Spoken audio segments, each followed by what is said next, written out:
Hi, everybody. This is Reverend Vicky. Late at night on April 23rd, so Thursday into Friday morning.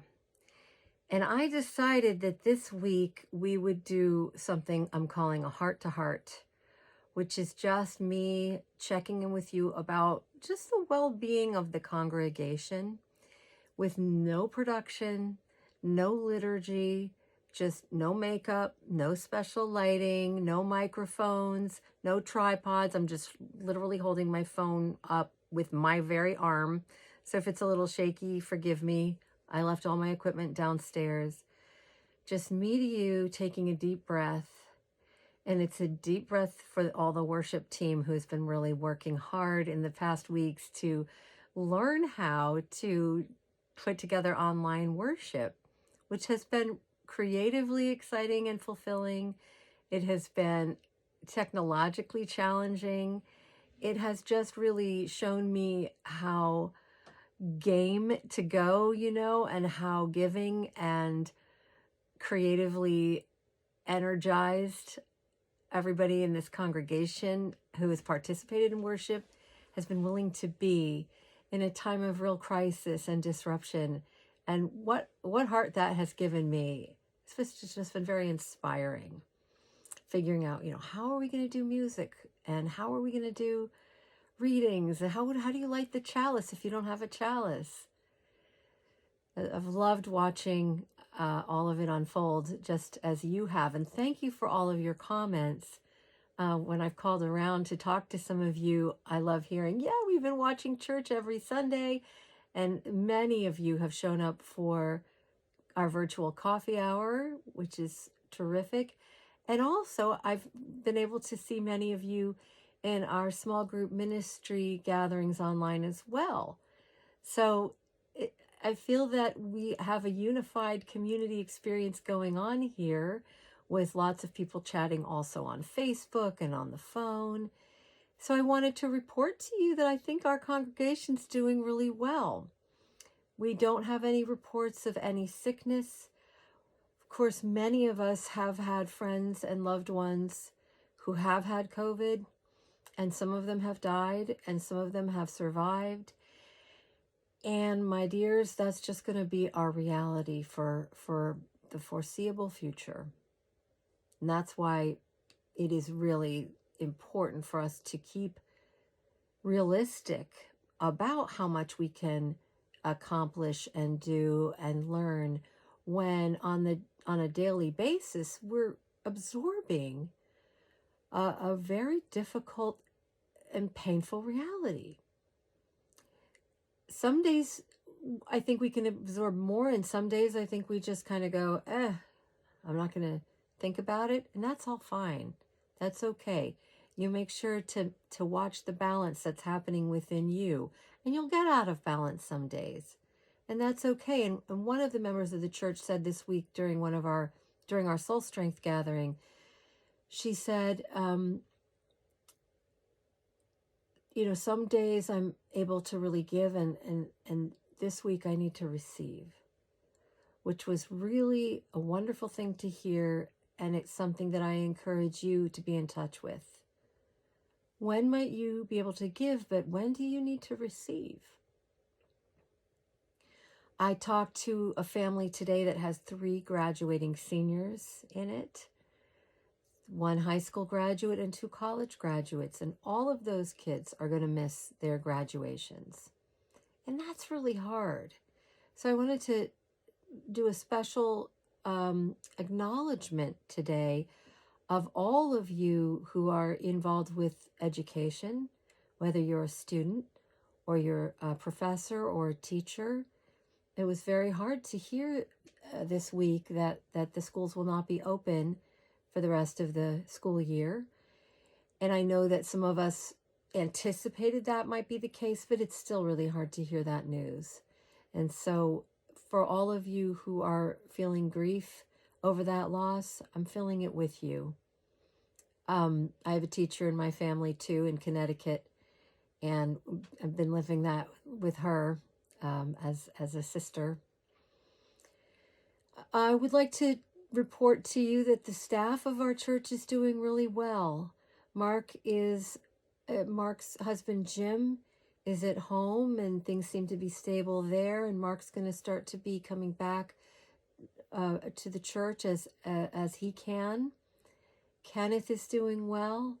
Angie and Elizabeth are both doing well.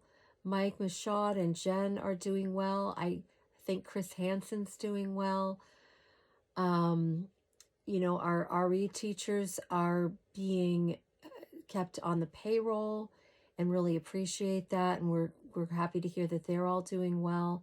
So our team is working from home and touching base very frequently, lots and lots of emails, some Zoom meetings, phone calls, text messages.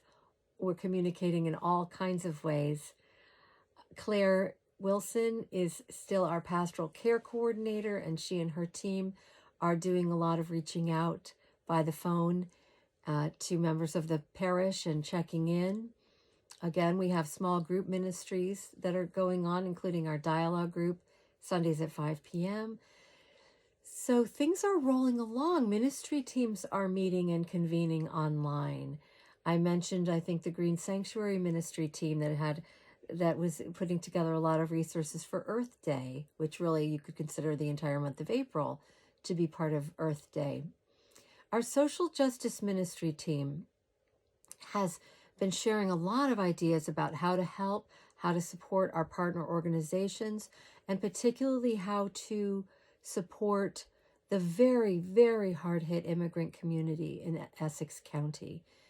And so Scott Nowka is going to be contributing a clip that I will edit together with this one as part of our Heart to Heart today.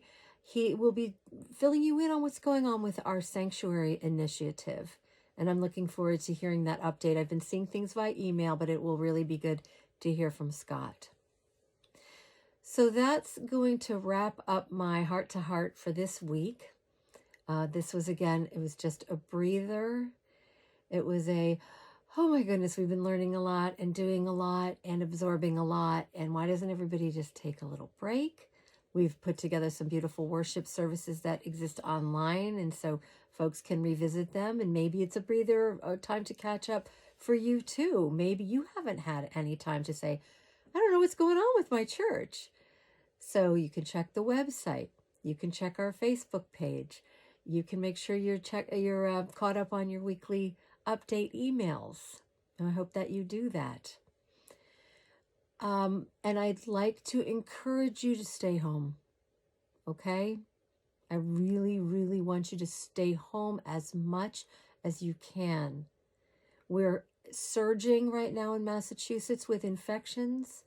In Lynn, we are right in a hot spot, and of course all the surrounding areas around Boston. So I know you want to get out there. So do I. But unless it's urgent and absolutely essential, I know you're wearing masks and you're wearing gloves and you're being careful, but this is a very talented virus. And it stays in the air and it travels fast, and it's a terrible thing. It's a terrible virus. So get out of the way. Stay at home. Stay where there's nobody anywhere near you. 6 feet really isn't that much distance. And I don't want to get into the science of all of that. But it's really, if you're walking past somebody really fast, 6 feet might be kind of safe. But it should be more like 10 feet, and not if you're stopping to chat with anybody. So I'm being protective, being a little bit bossy right now, but I really, really mean it.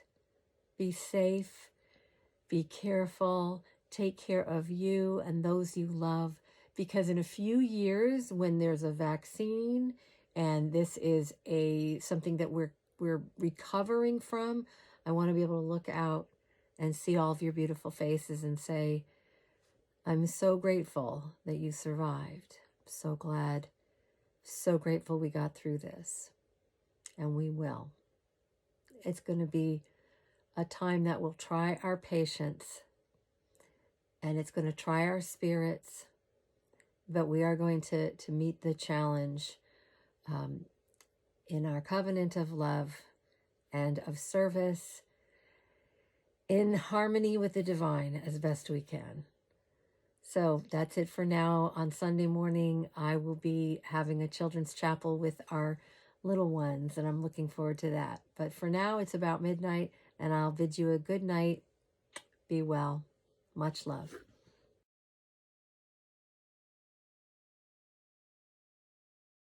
Hello everyone, my name is Scott Nowka and I'm past president of the Board of Trustees.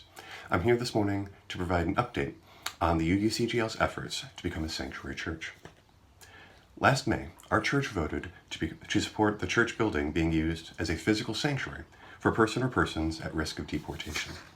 Since that time, a great deal has happened, and those working on this have done our best to provide updates during church services, via the weekly update, and through our work with the various committees and ministry teams of the church. The steps and accomplishments that I'm quite proud of and that I'd like to highlight today are these.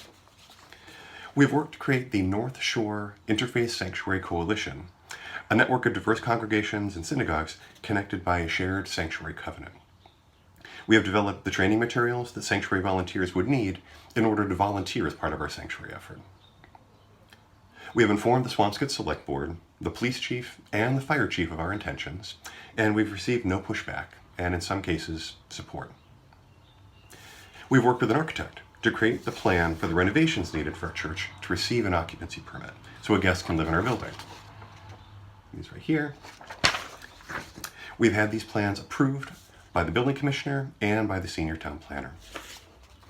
Many people in our congregation have helped propel this work forward in the past year, and I can't thank them enough. Doreen Hodgkin, in particular, deserves special thanks for giving us her time and expertise as we have planned these renovations.